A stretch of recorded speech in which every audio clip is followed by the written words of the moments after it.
Hello everyone, my name is Sarah and today I'm going to be baking a plant-based smash cake for my son's first birthday.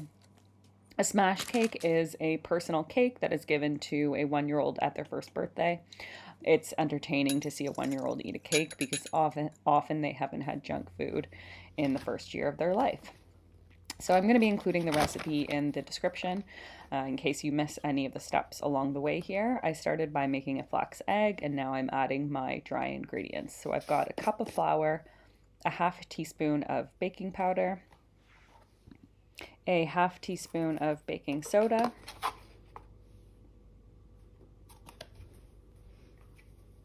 a half teaspoon of cinnamon, and about 1/8 of a teaspoon of salt. Now this is a great recipe if you're not a big baker. It doesn't require any special skills or special equipment. So I'm just whisking up the dry ingredients here and then I'll be setting them aside for later. So the next step is to mix together some of the wet ingredients.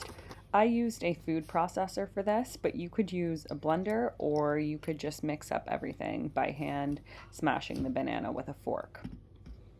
So I started by adding a 1/4 cup of plant milk and now I'm adding a 1/4 cup of maple syrup, which is the primary sweetener for this cake.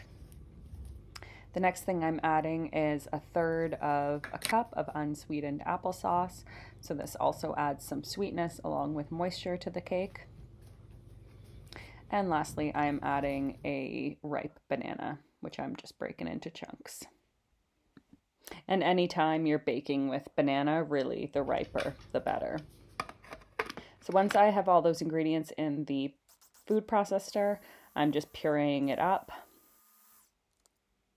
I made the mistake of not blending it until it was completely smooth, but that's no problem. I saw a few banana chunks, so I just mashed them up with the fork. Baking doesn't have to be perfect. So I had a few more wet ingredients to add to that banana mixture. I added some vanilla, a full teaspoon, and then I added the flax egg, which had become a bit gelatinous as it kind of sat there waiting.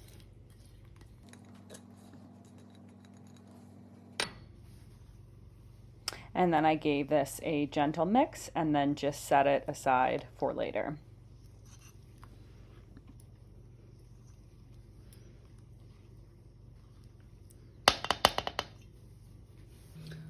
So the next step was getting my pan ready for the cake batter. So this is a 9-inch Pyrex that I'm using, which is not a traditional cake pan, but I don't have any traditional cake pans. So this is what I decided to do. I used my plant butter and a small piece of paper towel, and I just gave the Pyrex a good rub with the butter. And then I tried to lightly dust it with some flour. Wasn't super successful, so ended up shaking the flour around, taking it away, tapping it off into the sink.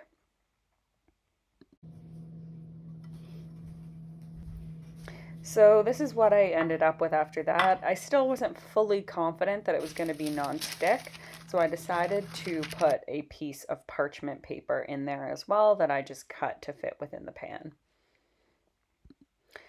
Once my pan was ready, I mixed the wet ingredients into the dry and gave them a light fold.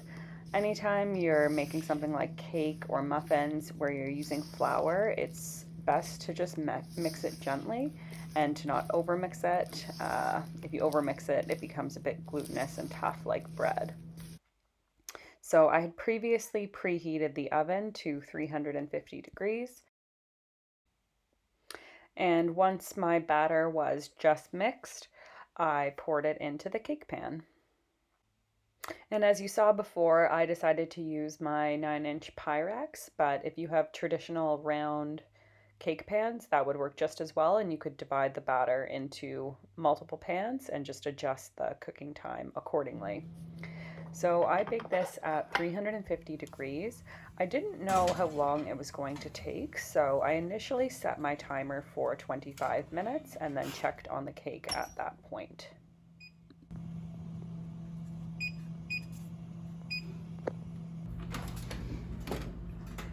So after 25 minutes, the cake looked pretty good, but I checked it with a knife. The knife came out with a little bit of raw batter on it. So I decided to put the cake back in for another 3 minutes, and after those additional 3 minutes, the cake came out perfect.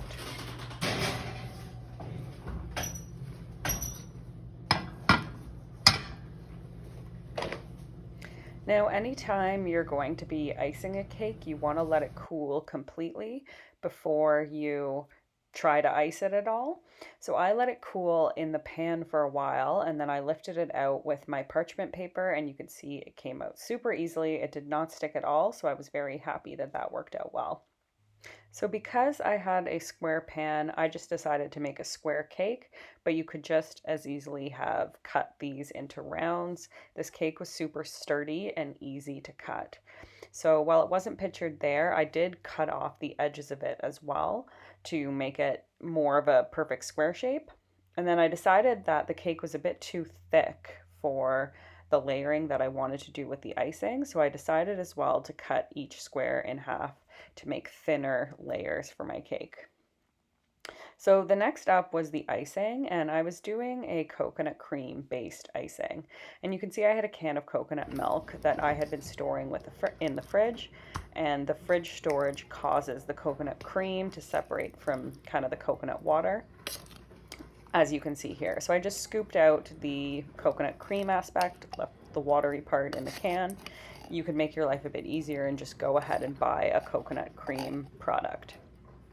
So my original plan was just to whip up the coconut cream and use that as the icing. Keep it simple, essentially.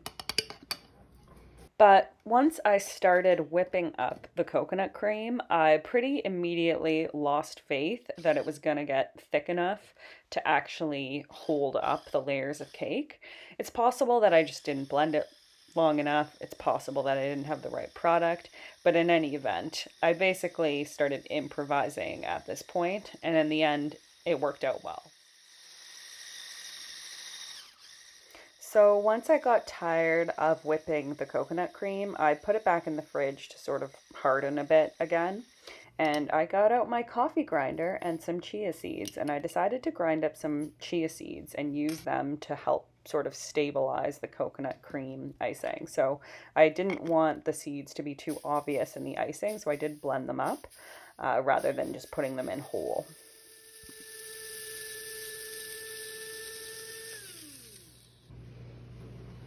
So I decided to put all of the chia seeds in just because I really wanted the icing to be nice and stiff and for the cake to hold up overnight, because I was making this cake the night before the birthday party.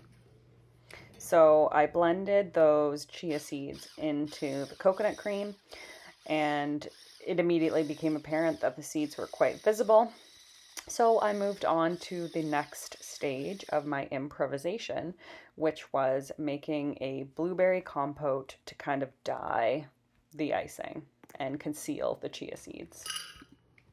So I got out half a cup of frozen blueberries from the freezer and just started heating those up in a pan with a little bit of maple syrup.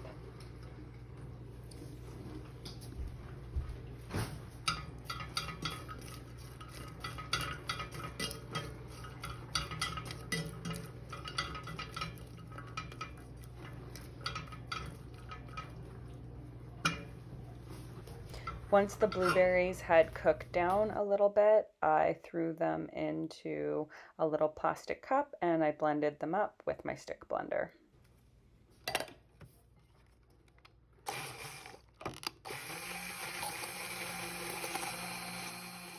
And once the blueberries were blended up, I popped this compote back in the fridge with the icing to stay cool.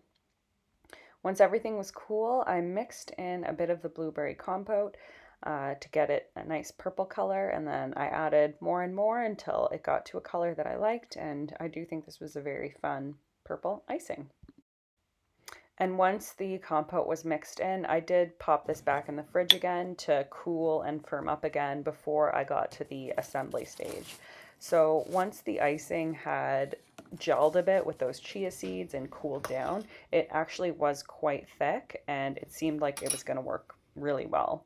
So I started assembling my cake here by just putting out my cake squares and topping it with some icing. I didn't initially spread the icing all the way to the edges of the cake because I kind of thought overnight the weight of the cake might cause the icing to spread out and spread to the edges. But as it turned out, this icing was very stable and it didn't end up spreading at all. So if you're using this icing, I would recommend spreading it all the way to the edges. So this is what my cake looked like right after I assembled it. Wasn't really sure if it looked like a cake, if it had enough icing, but I figured I would wait until the day of the party, see how it held up, and then make any modifications if needed. So this is the next day. I got the cake out again, and you could see it held up absolutely perfectly for almost a day in the fridge. So I did have a bit of extra icing. So I did decide to just kind of spread that icing onto the cake to give it more of a cake-like appearance with kind of the icing all around. Did as best as I could, and I definitely think it came out good enough. So I only ended up using about 5 layers of the cake because I only had enough icing for that and it seemed tall enough. And my son loved this cake. He ate, probably a good 2 layers of it before he got full. And that is the cake. So thank you for watching today, and I hope you enjoyed.